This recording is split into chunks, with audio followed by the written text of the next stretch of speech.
fun. That was another fun thing. So. Okay, we are live on YouTube and we've got 2 people watching right now. Okay. Opening our Zoom room yet. So I do have one question that somebody gave me in a talk and I didn't get to. Okay. So I can start with that one. This is a person who has a family member with dementia, a parent, and the parent does not want the person to come to the doctor's office visits with them. And yet the family member is really thinking that there needs to be another person at the doctor's office who's hearing what the person's hearing, because when they ask, well, so what did the doctor say? What they're hearing is, well, you don't need to know that. He's fine. He said I was fine. There's nothing going on. You're just worried about nothing. And the person has a history of a couple of chronic health conditions, like one is sort of a cardiac condition that they're supposed to be on a blood pressure medication that they're supposed to take daily. And they also then are supposed to be on a thyroid medication. And so the kid is, you know, the family member is rightfully concerned that there's a missing piece here and trying to figure out what to do, okay? So I'm gonna just sort of lay it out there.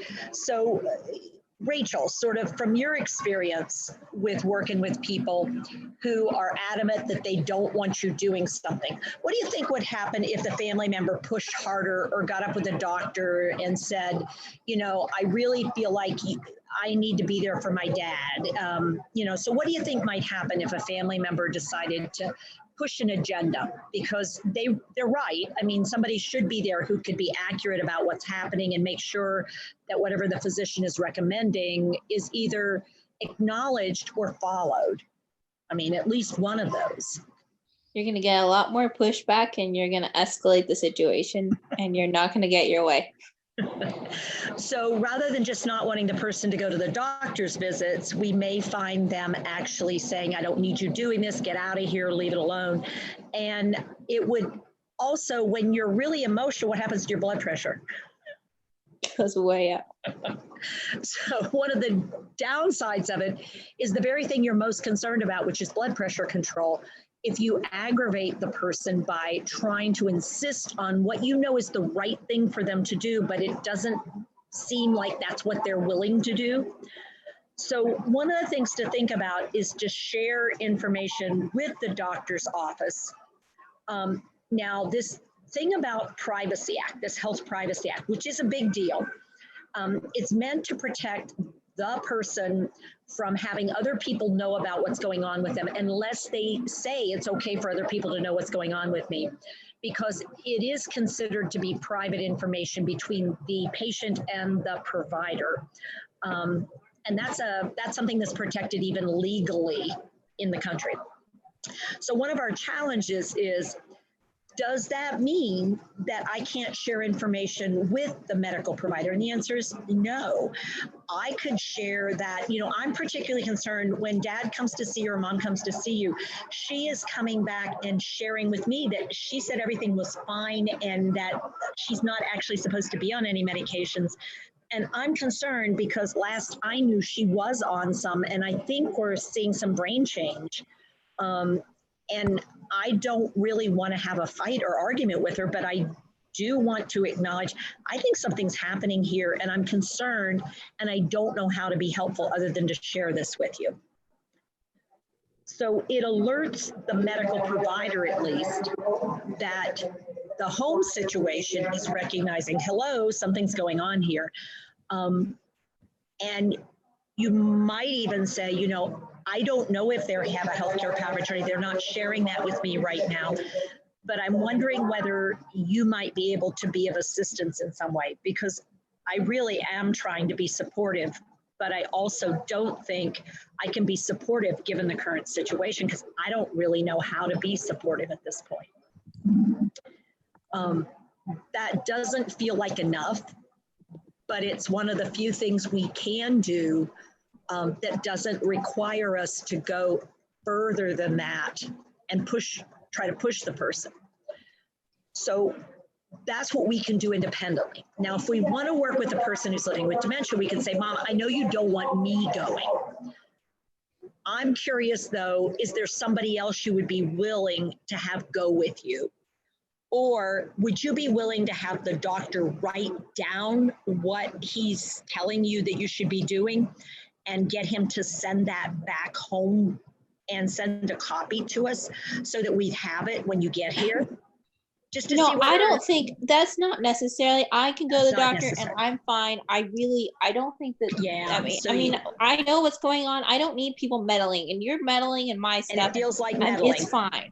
Yeah, so it feels fine to you and you just really don't want me meddling in it.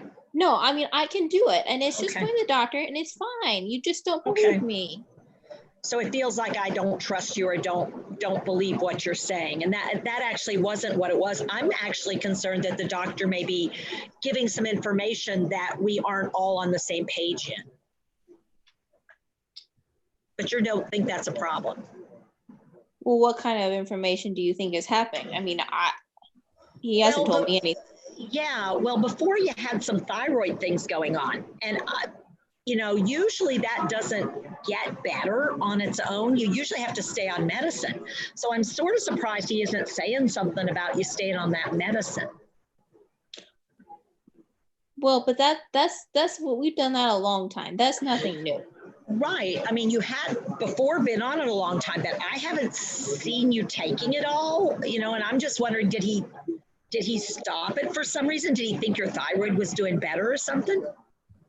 Well, I don't know, but yeah, I mean, it's just, he seems like he's making some interesting choices, and I don't know if he's talking to you about them or he's just doing stuff and not telling you. well, surely he wouldn't. I mean, he's a doctor. He knows what he's doing. Well, you would think so, but sometimes I know they get busy, and it might just be helpful to double check that. Is there any possibility I could come once and just double check what he says and see if that makes any sense at all to what you're thinking? Well, I guess if you just want to see what he's like, just make sure he's. Yeah, I want to make sure he's doing. I don't want him to do the wrong thing. I mean, well, I don't want him missing stuff that you're supposed to have, and he's not doing what you're supposed to have him doing. I mean, sometimes they just get busy. You know, and they're in and you're supposed to get in and out. I mean, they have a lot of people. Yeah, yeah. So I don't know, it may be worth at least one check, and then we can see where it goes after that. How about if we just try one? Okay, but just one, just to make sure he's doing what he's supposed to. Right, yeah, and I know, yeah, that's what I want to check out. I mean, has he thought about your thyroid? Because it used to be a problem. Has he thought about that blood pressure medicine? Or is he really saying, you know, you don't need to worry about it anymore, which is fine. I'm just curious whether or not what he's thinking is there. Well, I don't know. I guess Okay. you could probably, yeah, we could do it and make sure. I mean, yeah, I mean, just maybe once, just to sort of see what's going on there. Because I just don't want to skip something that's important to notice. Yeah, that's probably, we. So, you know, again, it may or may not play out as Rachel and I are showing, but what we want to be careful of is I'm not shaking my finger at her. What I chose to do is say, maybe the doctor's busy, maybe he's making mistakes, because she does have the long-term memory of having taken this medicine and that medicine, because those are old problems. And she doesn't seem to be taking them anymore. So I could front that as, you know, wow, I'm wondering what the doctor's thinking versus I think she's not taking her medicines like she's supposed to. And I think the doctor is exactly telling her what he needs to be telling her. But that may or may not be the case, but accurately it probably is. However, I've got to figure out an end to start this conversation in a way that doesn't feel like a fight on her part, because she does have the right to keep me out of that. And if I haven't gotten legal support ahead of time, I'm in a tough position as a family member, because until her abilities drop significantly, I can't really pull a trigger with a health provider, and they can't really allow me to do that under guidelines that exist. So it is a tough place to be. Hey, everybody. We have quite a few folks here that I'm familiar with. We have a couple people I'm not. So Carrie is our new host. Corey is currently taking evening classes, and so she's not available to us. So Carrie, I'm going to turn it back over to you at the moment, because that was one of the questions I got at a workshop and we didn't have time to answer. So I thought I would come back and see what we could do with it here. Okay, if anyone on our YouTube channel has questions, feel free to share them in that chat. And I haven't seen anything come through on our chat in the Zoom room. I did have a question though. My aunt was just recently diagnosed with Alzheimer's, and she is a lifelong smoker. And she also has COPD. And I don't know if there's any way to try and get her to quit smoking. A lot of her responses are, I just want to go home to be with the Lord. So it's just that constant, we want you to be here, but you know. So a couple of elements there. One of the things about nicotine is it does give your brain sort of a buzz, and it gives it sort of a pain reliever, and it's sort of a zoner. And so women more than men actually have both physiological and emotional addictions to cigarettes. And part of it is also something to do with my hands and something to do with my mouth. And that pattern of not knowing what to do with myself, not really knowing how to fill my time, this is something that a lot of people do. And so one of the things to think about is, if she were on your side, to do a substitution. And I've had some success with taking soda straws, which are now the paper straws, stuffing them with cotton balls, so that there's resistance when you suck in, but it gives you that same finger feel that you've always had, and you can have it in your hand and you can sort of talk with it. So there's a lot of sensory motor support for it. And I've also done that some with people who were further along in dementia and were no longer safe to smoke, because as the ash would fall off, it would fall on their laps. And if they motioned with a cigarette, they had no idea how to keep up with it. And so they were actually burning their clothing and actually burning their legs. They would have burn marks on their laps. And we tried leather, like non-flammable surfaces and things, but it really got to be a hazard, a health hazard.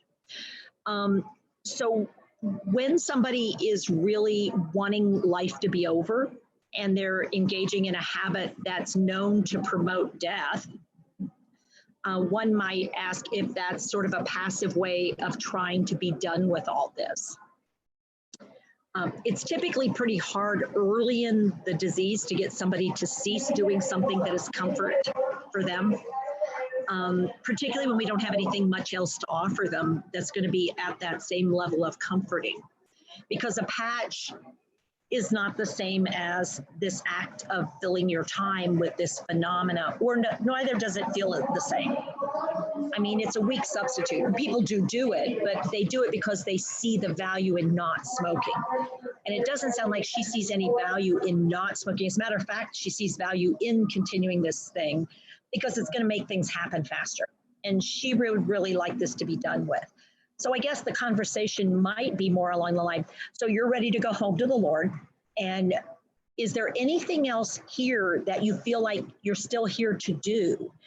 I wonder whether there's something that you still have a mission or something you're supposed to do on this earth before you leave, because, sitting here and smoking isn't going to help you achieve that. If there is something that someone needs you for, and I don't know the answer to that question, but it might be worth an ask. Is there anything else that you think you should be doing on this earth that you might be left here for? Because purpose is what keeps us going. Teepa, I have a question that maybe could be a nice follow-up for that. Sure. My sister's mother-in-law, who both of them live 10 minutes from me either way, so I'm very involved in their lives, and she feels like my mother-in-law, has Parkinson's, maybe some Alzheimer's a little bit, we're thinking, and fell last week, broke her hip, had pins put in. She did not need a full replacement, thankfully, but she was in a CCRC, continuing care retirement community. She had a cottage, and she's been having falls, and they went, nope, she can't stay. She's going to assisted. We got to get her out of independent. And this is all while she's recovering from surgery, from being under anesthesia. The family swooped in, has packed her up. They've got a room. She's somewhat aware enough to now, when I visited her today, be saying that's where people go to die. Her friends that used to sit with her at dinner, when they went to Catoctin, they went there to die, as far as she's concerned. Whereas we see it as her family, as this is going to be so good for you with your support, and you're going to like the social aspect and somebody checking on you all the time. So when you fall at home, you don't lay on the floor for 3 hours until someone finds you because you fell on top of your button you can't reach. How do you manage that kind of transition with someone when we see it, but she doesn't? Yeah, so Catherine, that's a really great question, because one of the very first things that has to happen is we have to acknowledge the message she's sending us. So you're worried that we're sending you here because you're going to die, and that the whole reason you're here is because you're failing. Oh my God, I am so sorry. That is so not why we have you here. But I hear you. So a lot of your friends have passed here. So tell me about those friends. What kind of was going on with them and what happened? Did they stay in the bed? Did they quit walking? Did they stop eating? So to find maybe some of the behaviors that she noticed that led to their demise, and say, and what we're going to do is make sure that thing is not happening for you. So yes, they want you here for right now, and they're saying you can't be back home right now, but we're going to make sure those things are not the things that are happening to you here like they were for your friends. Because it sounds like she had experiences with those friends where she watched them deteriorate. Yeah, and I think actually that's a really good point, is that today, for whatever reasons, there were confusions and other circumstances. She did not stand up and walk since her fall last Sunday until today. And we watched her go about 10 feet, walking with her walker, figuring, and they were telling her, put your weight 50% on that one, use your arms on this one. And she did it, and her face changed. And my sister and I both were like, today is a new day. Yeah. You're on your way. And actually that little tiny thing that she walked, I think you're right, is celebrate the victory or the little bits that are getting her back. Now here's the other thing that we're struggling with is people, and her roommate has this. Her roommate has Alzheimer's and is always saying every day, I'm going home. I want to go home today. I should go home today. She has frontotemporal press Alzheimer's, split her head open, 40 stitches. She wants to go home, and her son has said, I can't bring her home. She's going to have to stay here in this state-run community. She doesn't know. It's the whole question of lying. How much do you say, like, tomorrow, maybe tomorrow's the day for both of them. Tomorrow, maybe tomorrow. You do better, and then you can go home. Yeah, I'm not much into you do better and you'll go home. I am into saying you really don't want to be here right now. This is really hard for you to be right. You'd much rather be at your home. If you were home, tell me 3 things you'd love to be doing right now. What is it about being home that is so much better than being here? What is it you hate about being here? Try to figure out what about the here doesn't match the there. Because what they're describing, both of them are describing, there's something about being here, it's not right. And trying to figure out what that not right phenomena is could really make a difference in how you present what you present. I don't think there's a real advantage to saying, well, maybe tomorrow when you're better, because then if they do better tomorrow and nothing happens and you think they won't hold on to that, well, I did better. You said if I did better, I'm quitting then. I'm not doing this anymore. It doesn't matter whether I get better or not. You run that risk that somebody remembers, I get better, I go home. And everybody says you're doing so much better. So they're Then I'm actually, going it home. sounds like Teepa, that they're locking into that really strong emotional need that I want to go home. And here's what you said. That's what I'm gonna keep. Is that accurate maybe, or for some people accurate? Yeah, because there is something about being here that's not for me. And so I think, what is it that I have to do to get out of here? What do I need to do to get out of here? I get that I have to do something to get out of here, but when I do it, I'll hold on to the idea that I'm doing the thing you said I need to do, so get me out of here. Now you break trust. And there's risk there that I give up. Because then you broke the law, you broke the rule. This is particularly true for people who have some diamond, some fairly strong, this is right, this is wrong kind of thing.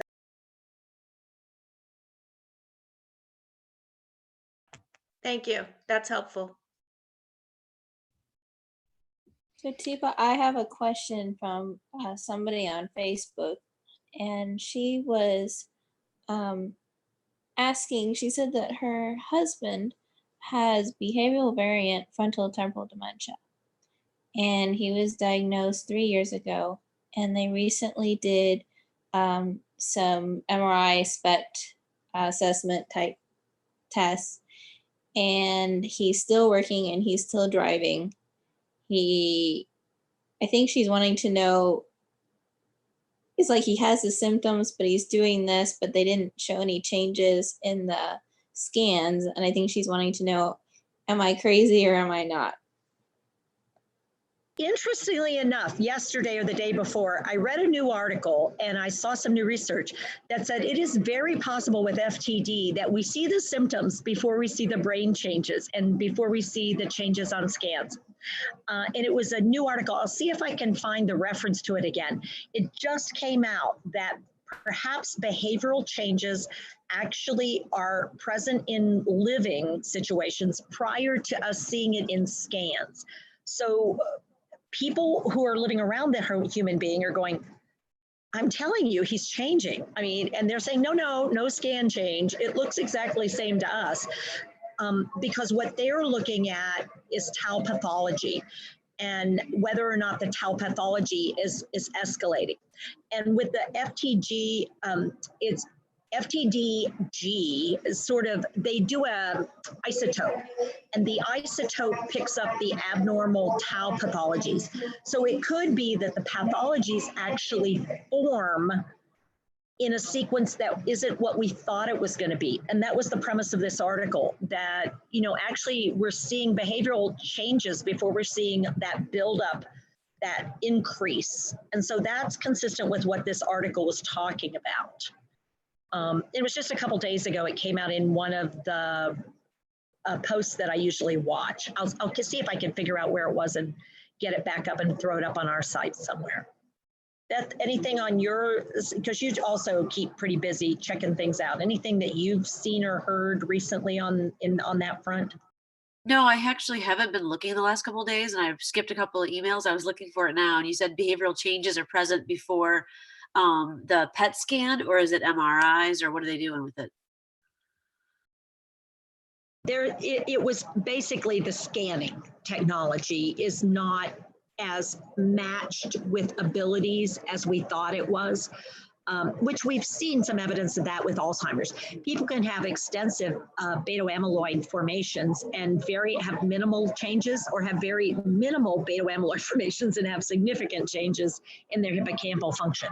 So it's not as surprising as we'd like it to be, but it's frustrating from a care provision standpoint, in that you're not getting the support you need to make some lifestyle or alterations that would be better for everybody to start processing. Because, oh no, he's holding his own, is a real different message than we are seeing some shifting. It's not dramatic in the scanning, but it sounds like it's changing in life day to day. So let's take a look and see what we can do to start being more supportive and look at making some changes that are consistent with what his abilities are at this point. I'll do some searching as we're talking and see if I can pull it up.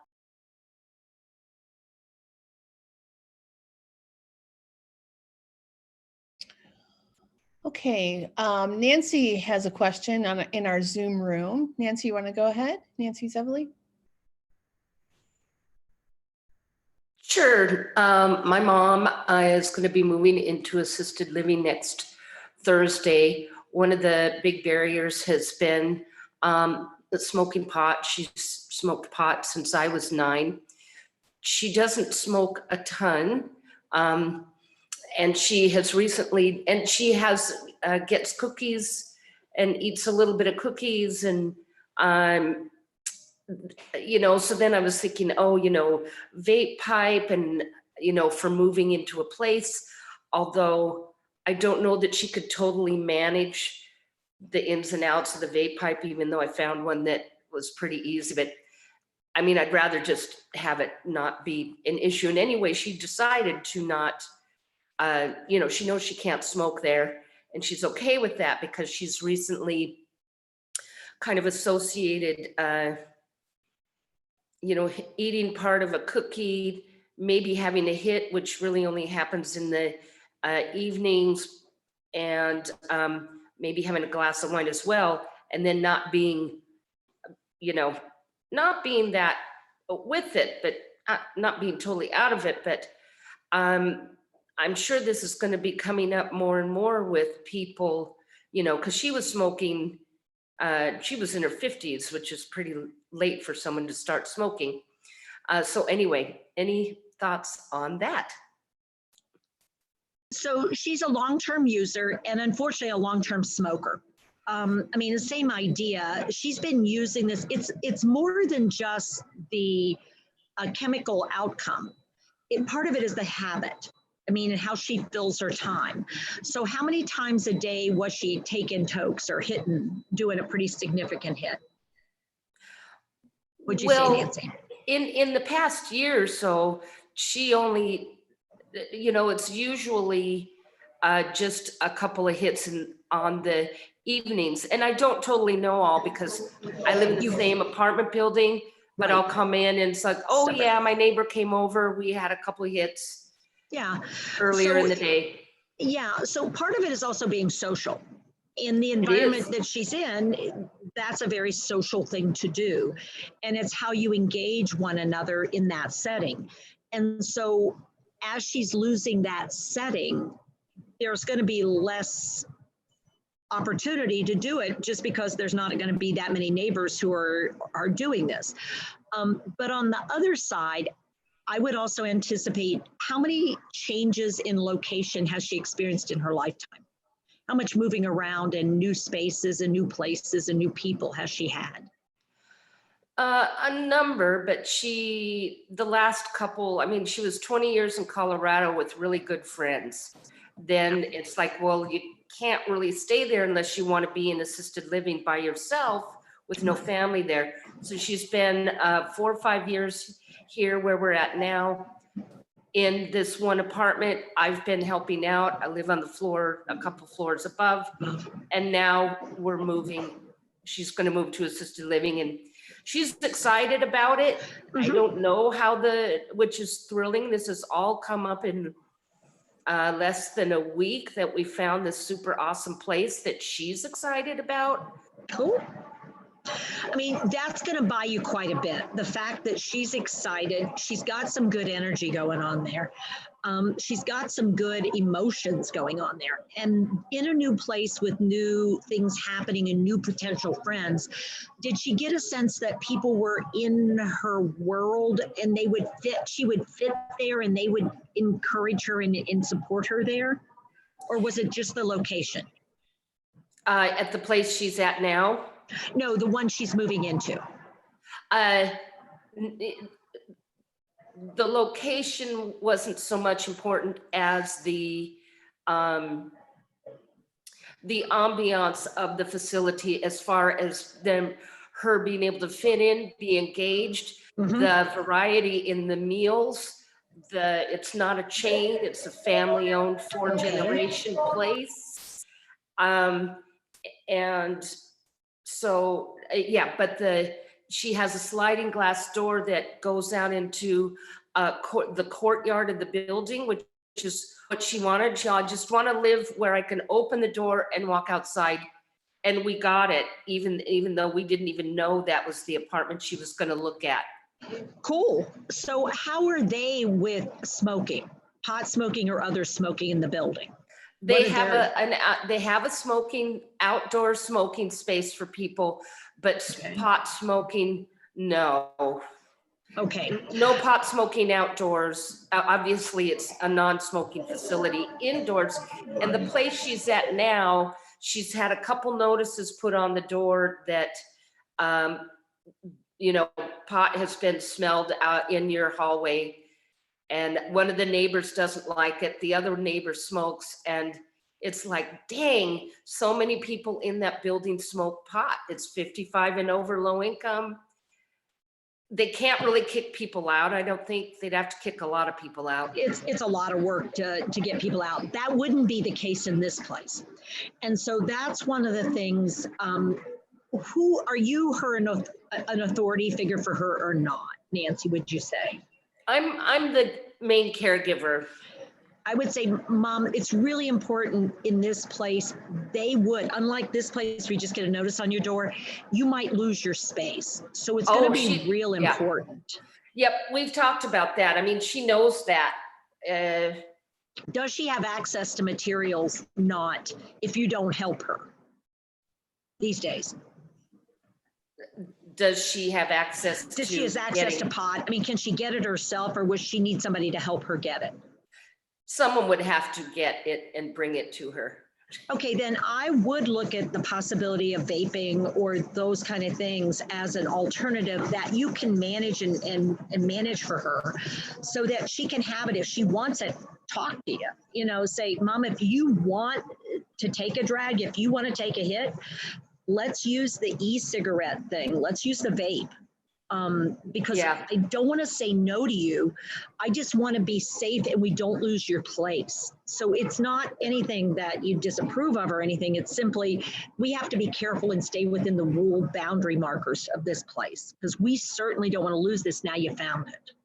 Yeah, I mean, she's not threatening to smoke. She knows she's going to need to though, occasionally. I mean, it's been her comfort measure for so long. I find it hard to believe she's not going to need comfort. Well, we talked, some friends came over and we talked about it, and their thing was, well, friends and family, you come over, you go for a ride in the car. Then she really can smoke. Otherwise, it's vaping or edibles. As much as possible, I would encourage you sticking with the vaping and not going back to the smoking because she's sort of giving it up. So I would really try to stick with the one other strategy and see if that meets her need to get that bump, that lift, and meet that thing of hers because she's losing a lot of her friends she smoked with. So it's a lot of things are shifting. So maybe you could still do that and it would be safer all around because the last thing you need is her making a mistake. Yeah, and I don't know that, you know, there's nothing about vaping in the contract. And it says no illegal substances. And it's not illegal in the state we're in, although she's under Medicaid, which is federal. So blah, blah, blah. Yeah, I mean, you might look and ask her doctor whether he could get you a prescription for a medical use if you need it. Yeah. So you have it on record so that there is a medical use phenomena on record. Yeah. For anxiety. She had that, and then we didn't keep renewing it because it became legal in this state, but we can renew it. It would be a safety net just in case, because then she is covered both ways, and that's not going to be an issue. Oregon, someone asked what state. Yeah. And I see a couple things. And the other thing I asked was, do you have any suggestions for how to set up kind of do's and don'ts or recommendations of setting up a small, long rectangular studio? It's like 11 by 24. Is she right-handed or left-handed? Right-handed. Oh, your audio cut out. oh, sorry, which side of the bed does she routinely get out of now? The right side. You want to have it so the side of the bed, the head of the bed, everything faces where action's going to be, where people would come into the space, where she can see doors and doorways, so that her comfort level at being able to manage the space is higher, and people aren't going to be coming in on the back side of her, or her weak side, or her less attentive side, if at all possible. Yeah, it's not really set up that way, but we'll see. If they flipped the, you know, if we had a flip, it would work, but it's not. But anyway, thank you for that. I'll keep that in mind.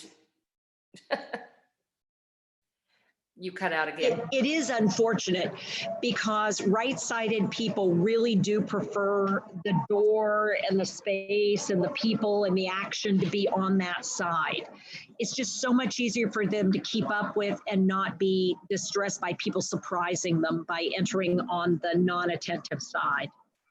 So if you can do at least something maybe with a chair, so that whenever they come in, they tend to show up and be on her right side when she's seated in a chair. It's likely to be less distressing than if they're always approaching her and trying to engage her on the left-hand side, if she's right-sided.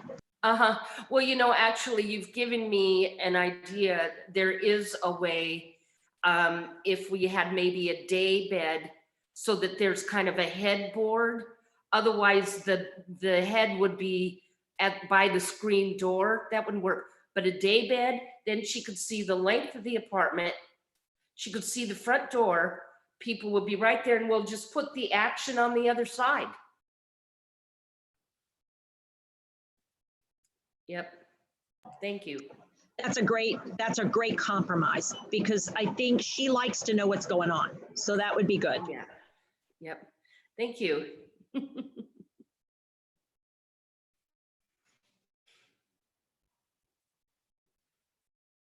Okay, Rachel, are you seeing any more questions on Facebook or? So Teepa, we've had quite a bit of interest over on YouTube about the CBD oil and dementia and how you would use it, or using it for social activity, helping with appetite. So people want to know what you're thinking about that. So a couple of months ago, we actually did a few articles on CBD and THC and the use. And right now, there is some research starting to build up in the area, but we also know there's a lot of anecdotal information going on right now, just because it's brand new in the States. There has been work done in other countries, certainly, and there's work starting to be done in Australia, in the US, and in Canada on research-based work. I think what we're seeing and hearing about is the use of this stuff.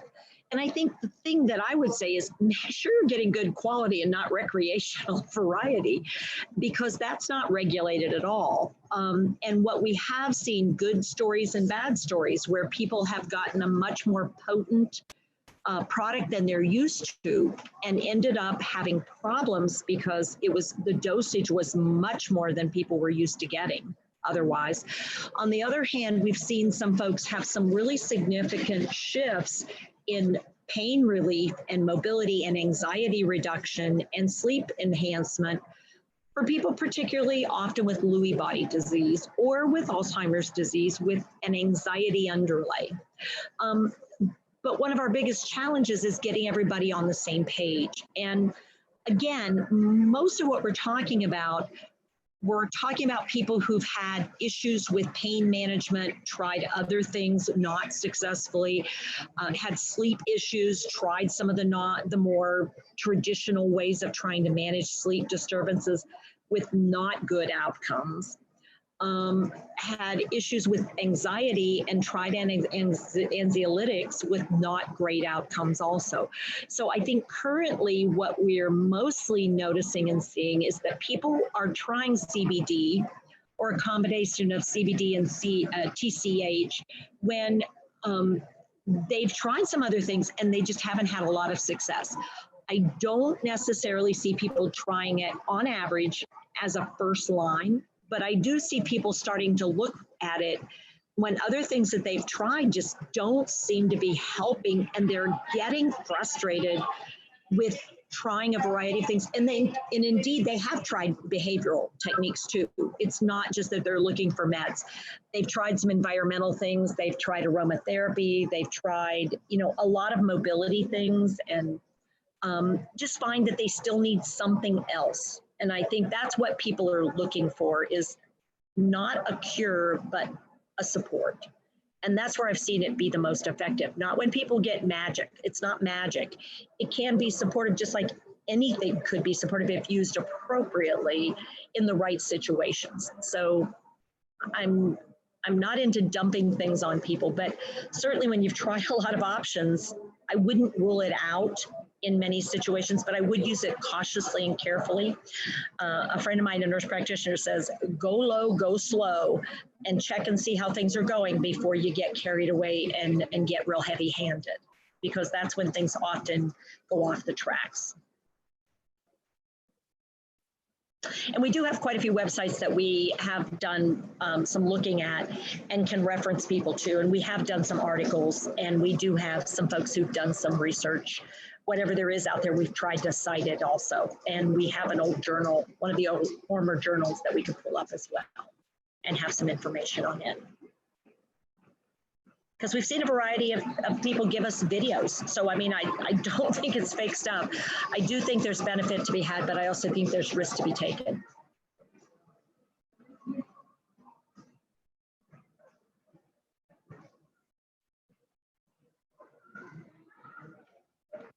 Okay.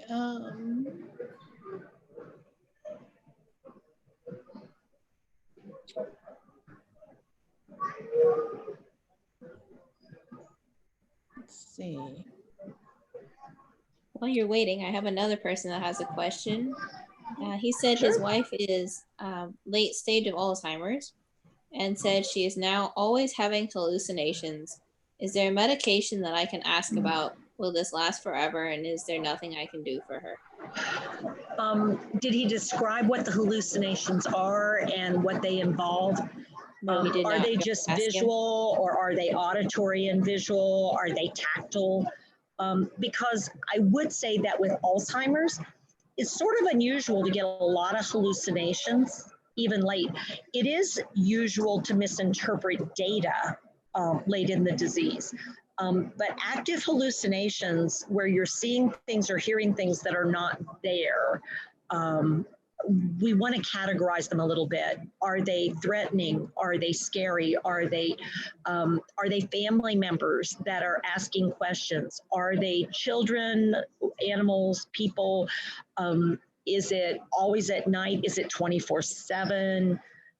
Because, I mean, quite honestly, hallucinations in and of themselves frequently with later stage stuff can signal dehydration. They can signal electrolyte imbalances.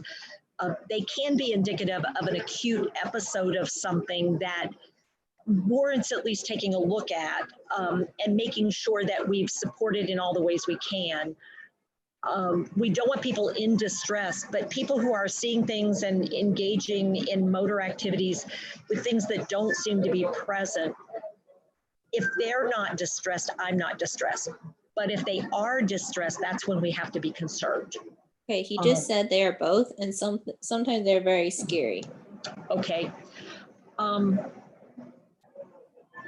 So it is unusual to see a lot of that with Alzheimer's. So I'd be concerned about the possibility of her having some pain that we haven't quite figured out. And the pain, humans who experience pain over and over again can start to experience some sensory experiences that go beyond the pain because their brain and their body just can't quite put it all together. And it's called delusional. So it's more of a delirium state than it is a true dementia state, in that it's being caused by a level of distress. Whether it's an emotional distress or a physical distress, something is not comfortable. Something is really not okay for the person, for them to have that level of distress usually. So we'd want to look at physiologically, there be something happening, or physically, could there be something happening, or emotionally, is there something that is not okay? But it's not that common for hallucinations to occur over and over again, just with Alzheimer's late in the disease, in my experience. I mean, that's just sort of an unusual phenomena without something else happening. So I'd be interested in getting somebody really to take a look at it with him more in depth. So maybe a consult to really try to see, maybe if he could record them, and then we could sort of look at them in a consult mode to see if we could be helpful, because that is a really horrible place to be. And I hate that he's there and she's there, because that doesn't feel right. To me, it feels like something should happen that isn't just straight Alzheimer's there. And they both shouldn't be going through that a lot. That's not a good thing for anybody. And there might be some options and some alternatives. So getting up with our consult service would be the best thing to do for a free half-hour consult, to at least take a look at it a little more carefully than we can do here.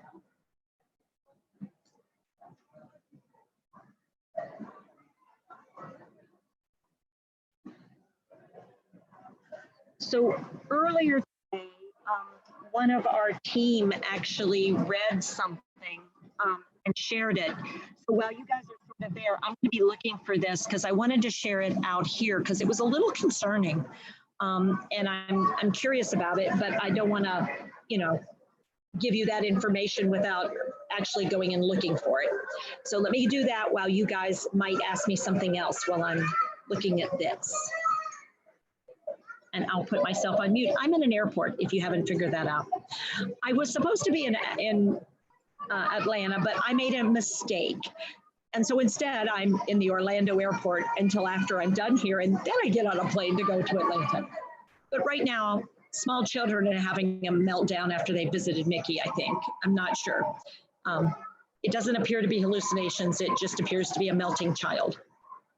So, Rachel, unless you have a question from somebody on Facebook, let me know if you do, because mine's just something that I know has come up a couple of times that we could ask.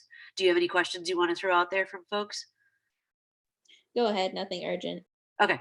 The question has come up about the world in mental health of trauma-informed care, and this truly traumatic, and I mean, when I say traumatic, I'm talking about the mental health diagnosis, like PTSD of caregivers, because they don't know what to do and they are struggling and physically fighting with their loved ones. And how is it that we can be advocates, or maybe look at the ways in which we acknowledge trauma in caregiving? I'm wondering if you could speak to that. It's not really a very good question, Teepa. So, yeah, what are your thoughts about that? Because I think it's not spoken of. Okay, so we have two sides of the trauma. Clarify for me, actually, Beth? Yeah, okay. Yeah. Okay, so the idea, there's been a lot of talk recently in the idea that adults may actually be reflecting in their later lives a trauma they experienced when they were younger. And children can have a trauma earlier in their life that they can experience later in their childhood. And then we started looking at, so what we should do is be really thoughtful and careful about how we approach that human being, given there might have been a history, and that history might have been of one of physical restraint, of putting someone in a closet to discipline them, to use a belt on somebody to get them to be quiet, or to put tape across their mouths to get them to shut up.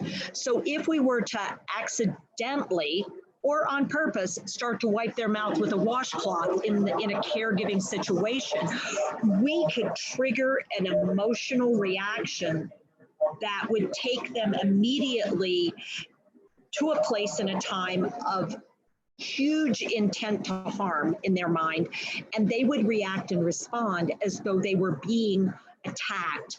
Unfortunately, they are now a full-grown human adult who has greater capacity to fight back, and the situation would be wholly out of proportion to the care being attempted. Unfortunately, what would then happen, both of us become traumatized. So now I as a caregiver, am traumatized that this person attacked me and actually beat me for simply wiping their mouth with a washcloth. Yeah, and then not to mention even the level of guilt that then if I continue to know I am driven, I have to clean this person. Right. In fact, I know I'm torturing them. So there's even then the guilt laid on top of that repeat trauma to the caregiver. We talk a lot about people living with dementia. I'm thinking the other side. Yeah. Right. And so we have two people who are now being traumatized by this event. And the tricky part is we've been taught to give care to other people. We haven't been trained as a society and as health providers to get the person engaged in care so that we don't do things to them without their body being aware of what's to happen, and their ability then to respond by basically halting the action prior to us making contact in a way that triggered that emotion. Because if their hand came to their mouth to wipe it with a cloth, even if our hand was with it, if it was taking them to an uncomfortable or scary place, what would immediately happen is the first thing an amygdala does, which is fright, and that means freeze. So we'd have a freeze moment, and that's when our brain would go, they're not letting me move toward them. Okay, pause. What's going on here? Let's just do no. Well, then we have the ability of the person to at least vocalize no, rather than immediately explode. And my risk of having my trauma event is reduced. If we both experience trauma, one of the things we are seeing, we are having more evidence that some caregivers do is suppress it. And now they become, I will get this done. It is done. I will not see, I will not hear, I will simply do this. And we gather more people to get it done quickly. And so our solution to having to do this horrible thing that we don't really want to do and we feel is not an okay thing to do, a traumatized care provider can actually feel like they're doing better by getting multiple people and doing it as fast as they can, because at least we're done. So that's not, I would never advocate for that, but I certainly can see how people will get there if they don't have another way of dealing with it. And I wonder, yeah, there seems to be a lack of understanding of the slow roll of things that don't feel like a major traumatic event, a single event like a car crash or a war, a battle in a war, that you can actually have that slow growth of traumatic events that suddenly you've got somebody that's got PTSD from PTSD. Yeah, and we saw the same thing. This is where the idea that a woman who eventually shoots her husband when all he did was slap her the last time, or she burns him up in a fire. I mean, those kinds of events where the trauma over time, that sense of not one more time, finally hits the brick wall. So I think in dementia care, this is where care people get used to in some ways, but don't ever get used to that idea that bad things happen. And what we don't always recognize, how we're setting ourselves up to fail. And I think that for me is one of the scariest things that happens, and it happens behind closed doors. And so nobody's telling anybody about what's happened, except in slight things you'll hear, well, you just have to expect it. I mean, and when I hear people saying you just have to expect to get hit, that's just what you do when you sign up for dementia care. That to me says, wow, we have a whole culture that accepts being hit is normal in caregiving for people living with dementia, which means we're setting ourselves and them up to have conflict from the outside because that's what we basically believe is normal. Sounds like there's an opportunity for those of us who are trying to give voice to caregivers, trying to give voice to people living with dementia, that we start to simply acknowledge the fact. And I hear a lot of our speakers do it at PAC, Positive Approach to Care events, and your own, where we acknowledge the fact for caregivers in an audience, you can sort of have that moment of connect where you say things like, you know, to the outside world who no one's ever been in a caregiving role, no one really understands how hard it is to truly take the same question 180 times in a single day. And they all start laughing and looking at each other quietly and nodding their heads. And then maybe we need to go to that second level. We say, and actually how trauma inducing that stress can be over time. It sounds like there may be an opportunity to start to give voice to this true trauma that people are facing. Yeah. I mean, I think that's one of the things that sometimes I can do in a talk where I go sit down, because it's the very thing that people have done just because they can't take it anymore. And I give voice to that. And then I say, and I never meant to yell at you. I am so sorry. I'm sorry. I'm sorry. I'm sorry. Because that's the second side of it, is when you have that moment of loss of ability and you react, then you also have the emotional trauma right after it of, oh my God, I can't believe I just yelled at you. I know you're not doing this on purpose. I am so sorry. I never meant to hurt you. I just, and then that, but it becomes this pattern because I don't know what else to do. And it's like, until we give people tools, I don't know how else they're supposed to do anything about it. Because the number of people that have never even heard the term shadowing as this phenomena where you keep coming up right behind me and you touch that light touch and that voice and that over and over, and I don't know anything about it and I just want you to quit doing it. And to understand, no one helps folks. I mean, nobody's out there giving this information in a timely manner. To come to a talk after I've done this for several years and to hear, oh my God, that's what she does. That's called something, what is it called again? It's called shadowing. Wow, how do you tell somebody that they're not doing anything wrong? They just follow me around. How do you describe the distress you feel time after time? And again, these are things that as care providers and care partners, I think people are left so alone that you don't know what to do. And so you are traumatized again and again. And then when you hear somebody say, well, you know, you should never do this or you should always do that. It's like, I don't think you've really been here if always or never is part of your vocabulary, or you should. Is like, so tell me what's going on now, because, you know, that's all I can work with is where you're at right now, and recognizing both of you have experienced some of this trauma. Teepa, can I ask you something about kind of that? Is that watching my own father live with vascular dementia from multiple heart attacks and strokes, and my mother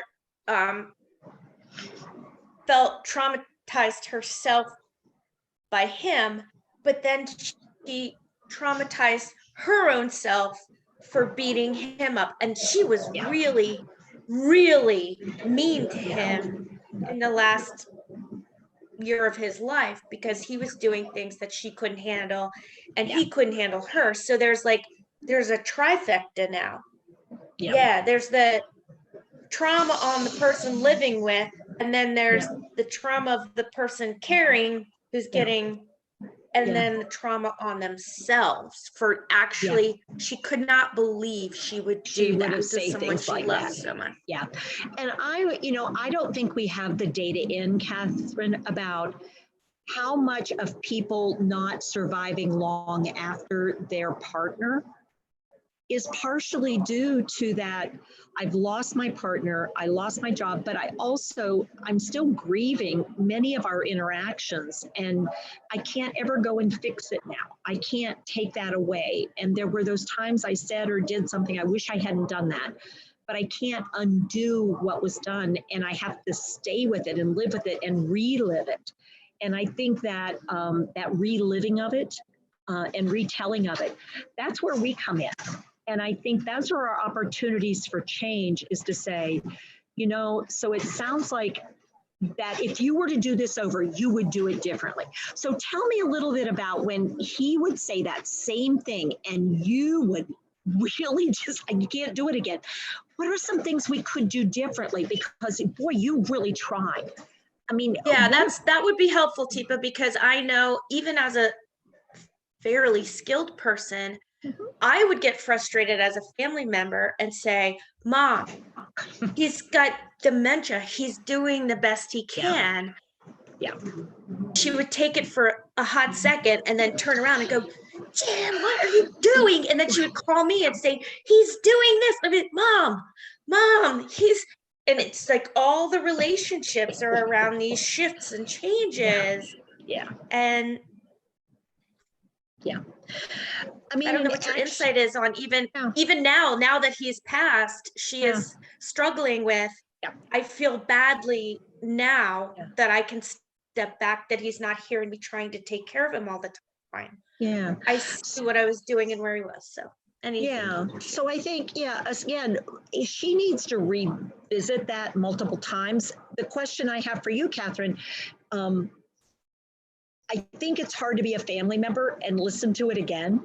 And I'm wondering about the value of having a third party who didn't live through it at that same level. Because for you, the concern I have is the re-traumatizing you by hearing the same story over again and over again and over again, that it becomes this generational phenomena and the intergenerational phenomena.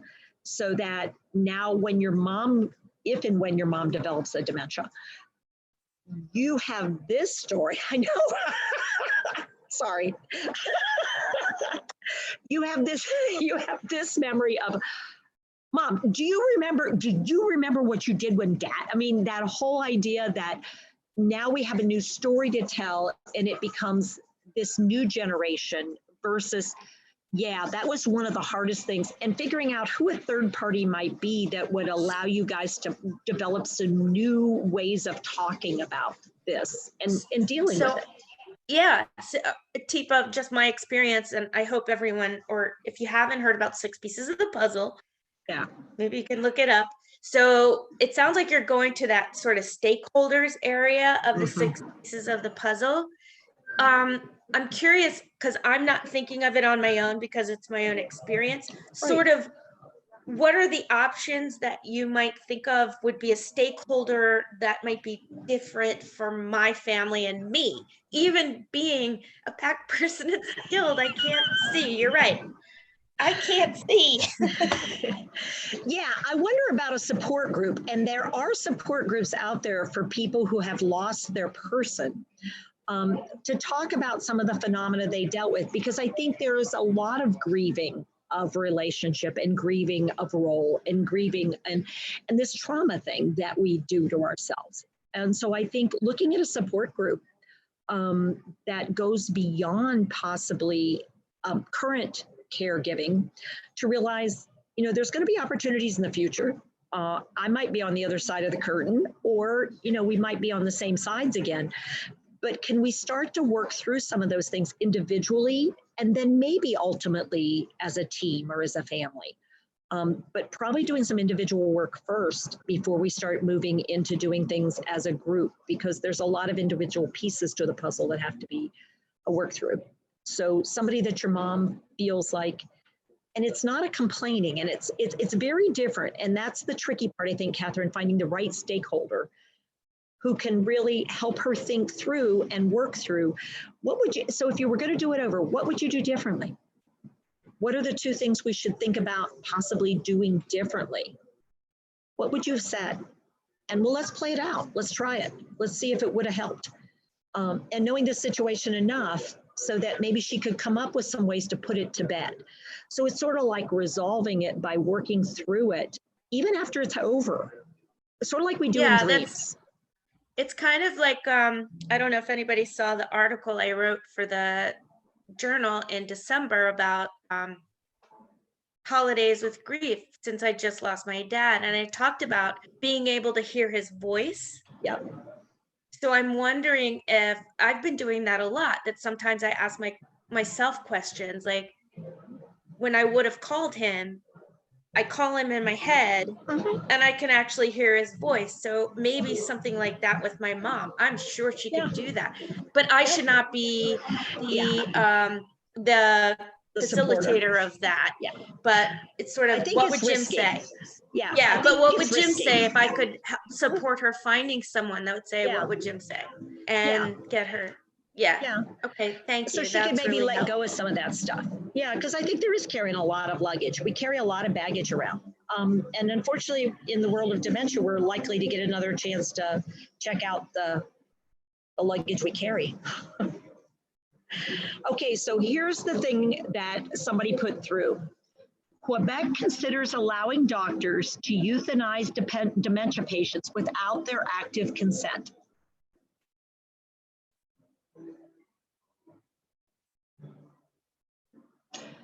So I'm just, Can you say that again, please?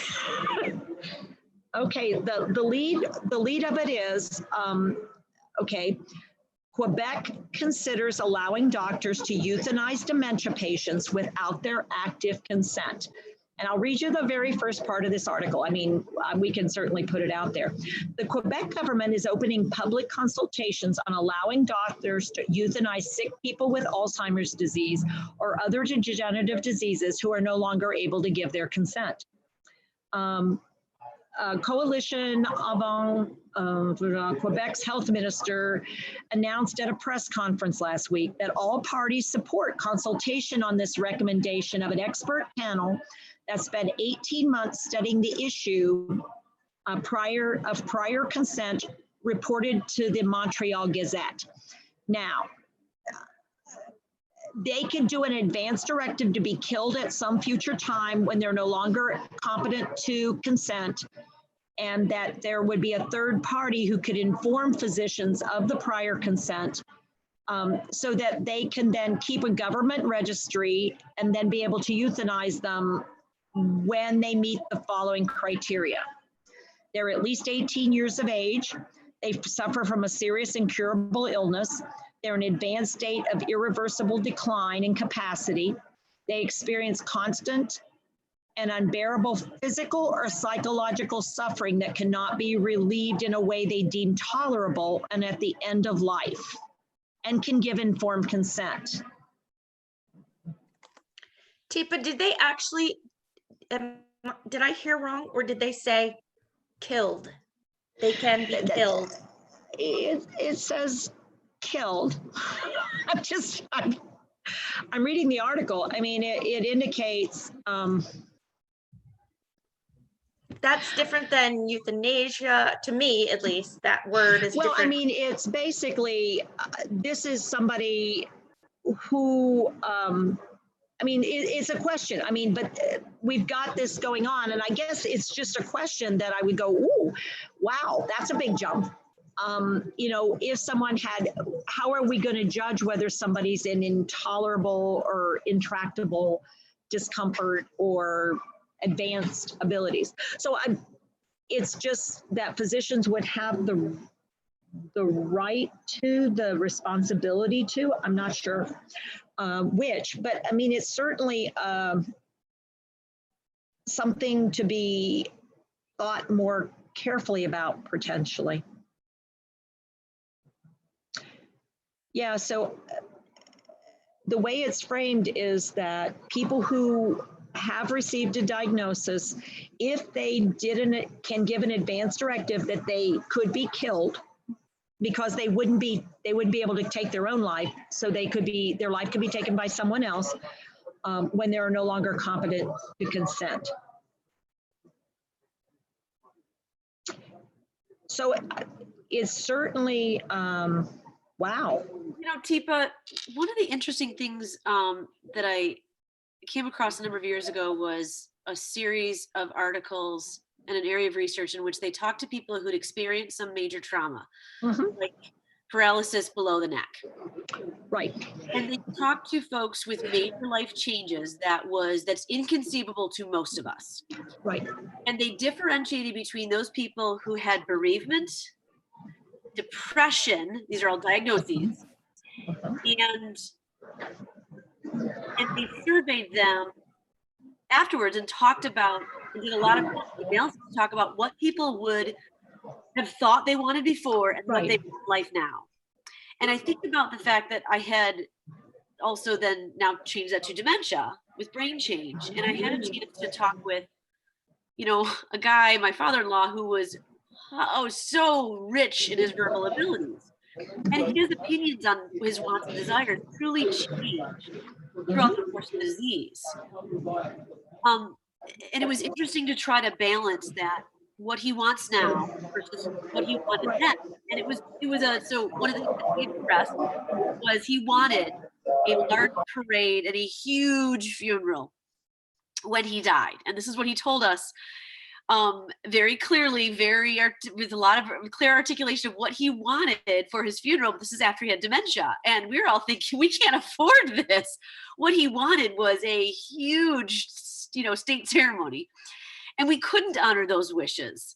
And we started to try and have these wonderful conversations over, quite so many evenings with my sisters-in-law and my husband, and talking about how do we balance what he says he wants now. He wants a celebration with what he would understand financially wouldn't be viable had he had that part of his brain also working. And so in truth, the ceremonies that my sisters-in-law put together were much different than I think they would have if he hadn't expressed that so clearly.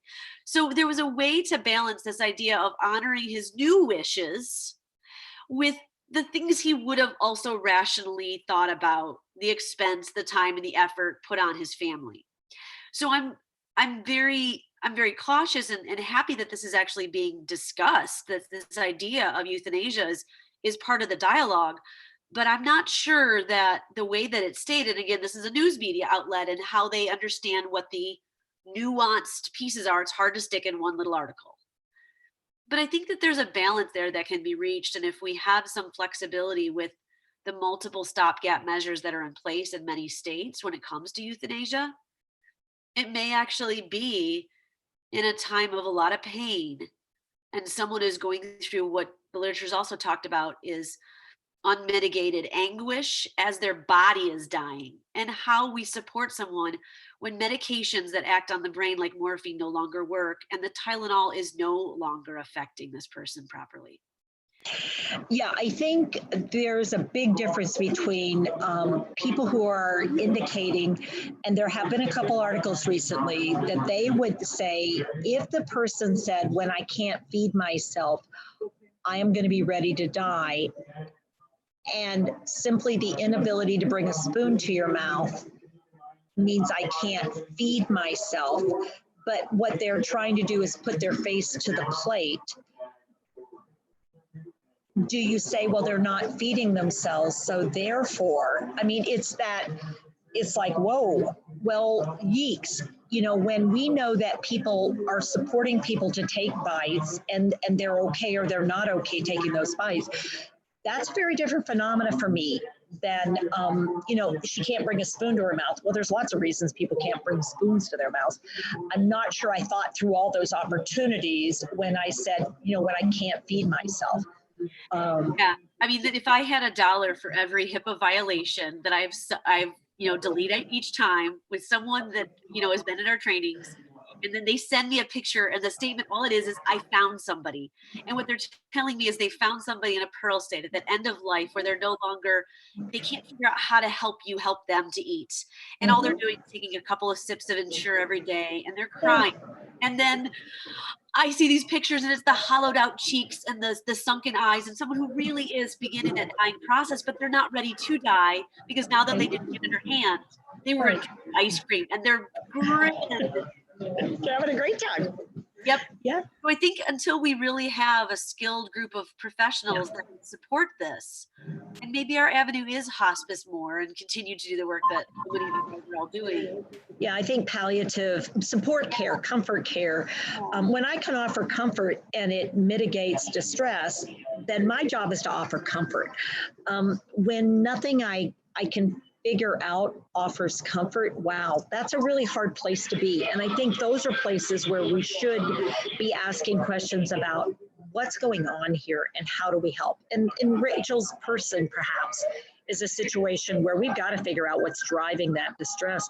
That's not okay to have people in distress, active distress, and not offer comfort of some sort. So, yeah. All right, how we doing? We have a few more minutes. Yeah, we're at the 10-minute not mark. many. Yeah. Yeah. Rachel, did you see any more questions on that YouTube chat or the Facebook? We've had quite a few, but there's a one person in particular I'd like to bring to your attention, Teepa. The lady, and she's living with dementia, and I think she's kind of in the hard place of noticing and realizing what she's losing, and I guess she doesn't want to be put away in some place. Like, I completely agree with that. Feeling like she's losing the ability to care about what she loves, and kind of losing that hope, or that she still has value. And I guess I wondered if you could speak to that. Yeah, one of the most important things to do, I think, when we start seeing people we care about, and she's somebody who, I already care about, is to say, let's do a little reaching out to double check where you're at and what kind of support you have in place. Are there places and spaces where you can feel a sense of value, because we do value you, that you can contribute something to this bigger world of dementia care? Because there's lots of ways to have contributions. Now, is it enough for you? Well, that is a question we would have to explore. But we have people who have very limited abilities to go out in the world and do things the way they used to do things.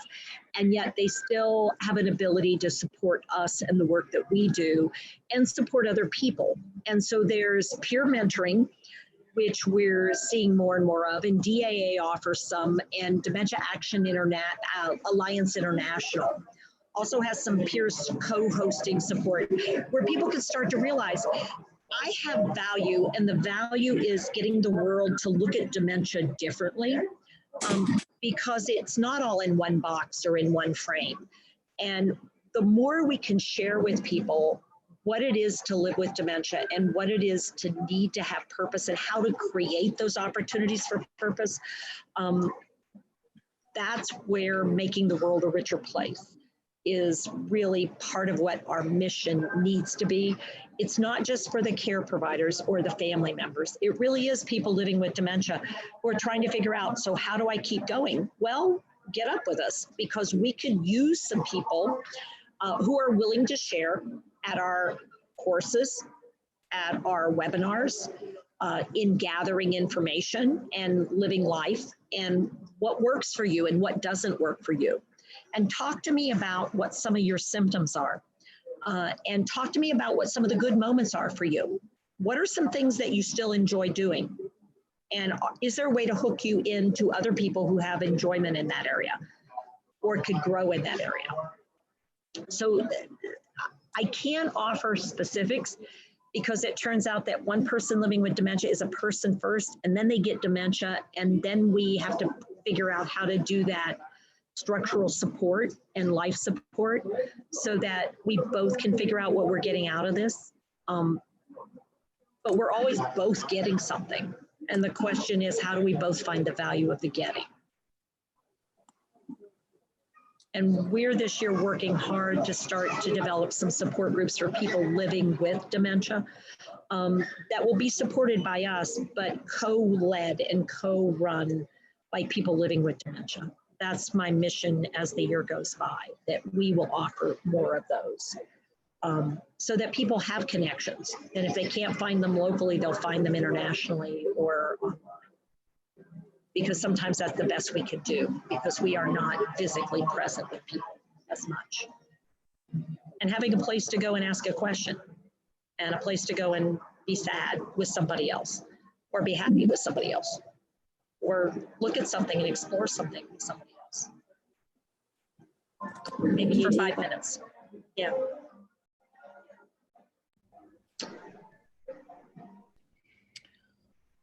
Okay, there was another question about engagement. There was quite a few questions that came in. And the question is, if people living with dementia had more fun, happiness, and love, would they progress slower? Interesting question.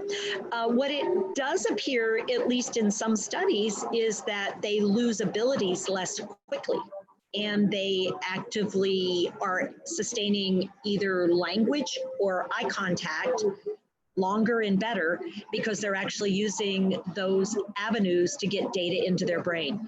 And the idea of using it and not losing it makes a difference. And so if they're manipulating things, if they're looking at things, if they're engaging in things, even for short windows of time, those synaptic bundles fire and connect, fire and connect, fire and connect. And when those kinds of things happen, it turns out that those pathways stay more active. And so they have been doing some data work on, it doesn't change the disease, but it is changing how people live in that segment of the disease. And boy, do they look different when they have this kind of support than when they get that kind of support. And it's not going to change the outcome, but boy, can it change how it feels to live through that section. Because those chemical rushes count. I actually want to add, for whomever, that as a one-on-one care partner, I found that if right before meals, I started engaging my loved one with some, getting them moving from gross motor to skill, even little things like moving things around, whatever, they then became, it was sort of activating skill fingers, that they would then be more successful in helping, eating on their own. Even if it was just skill fingers, it was finger foods, they would become more active when it was different than just rolling them in from sitting somewhere, locking the chair, and then putting food. Whereas sitting at the table, getting them involved in something skill-based, and then eating on their own came more naturally. Yeah, and so part of that, Catherine, also is looking at the duration. So doing it just enough to get it activated and then switching it over to self-feeding so that they didn't wear themselves out, so that when it came to the feeding, they were exhausted. On the other hand, what I would say is we have to remember the other side of that is don't immediately bring the bingo chips out and have them sort right after they ate. Because what can happen is the same action is similar, except I'm now putting the bingo chips in my mouth, and it's like, ooh, bummer. Yeah, you called them chips, Teepa. They are chips, not the kind you eat. So yeah, I think what we're advocating for is those moments of pleasure and joy that sustain us all. There's nothing worse than go day to day with nothing worth living for. And when we do have moments worth living for, it changes everything. So that's really the message in the life that we live. And we keep working on it, because some days are harder than others. But I'm glad I got to spend time with you since I lost my suitcase, found my suitcase, and got to spend 6 hours in the Orlando airport. And the children have melted and left. So all I have is, damp floors here. So I'm about to go get on a plane and see if I can find Atlanta. Of course, Delta will take care of that. At least it's warm, Teepa, right? It's warm. Well, the air conditioning in here has a little to say about that. Thanks, everybody. We will see you again next month if we don't see you beforehand. John, it was good seeing you. Miss Jane, maybe next time you'll talk to us. Thanks, everybody. Have a good evening. Hi, thank you. Bye-bye.